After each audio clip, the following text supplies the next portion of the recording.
Le Kremlin a déclaré jeudi que la Russie avait des intérêts stratégiques nationaux dans l'Arctique lorsqu'on lui a demandé de commenter les déclarations du président américain élu, Donald Trump, concernant l'acquisition du Groenland, l'annexion du Canada et le contrôle du canal de Panama. Trump, qui prend ses fonctions le 20 janvier, a refusé d'exclure l'utilisation d'actions militaires ou économiques pour poursuivre l'achat du canal de Panama et du Groenland, faisant partie d'un agenda expansionniste plus large qu'il a promu depuis sa victoire aux élections du 5 novembre.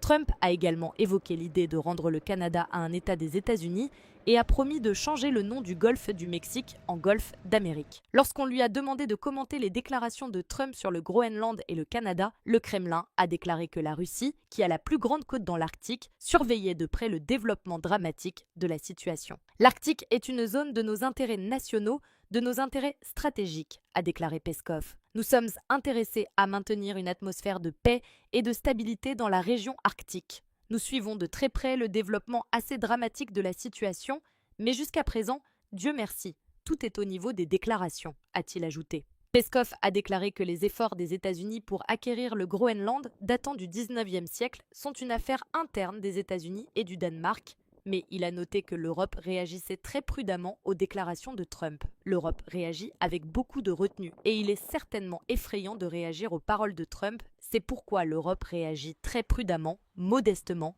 dans le silence, presque avec des chuchotements, a déclaré Peskov. Un jour plus tôt, le chancelier allemand Olaf Scholz a exprimé sa surprise face aux déclarations de Trump, affirmant que l'inviolabilité des frontières européennes est indiscutable. La France était également sur la même ligne, car jeudi, le secrétaire d'État britannique a refusé de condamner les ambitions de Trump pour le Groenland, insistant sur le fait que l'achat de territoire danois par les États-Unis ne se produirait pas. Pour la première ministre italienne Giorgia Meloni, qui a rencontré Trump dans sa résidence à Mar-a-Lago il y a quelques jours, les États-Unis sont peu susceptibles d'utiliser la force pour acquérir le Groenland.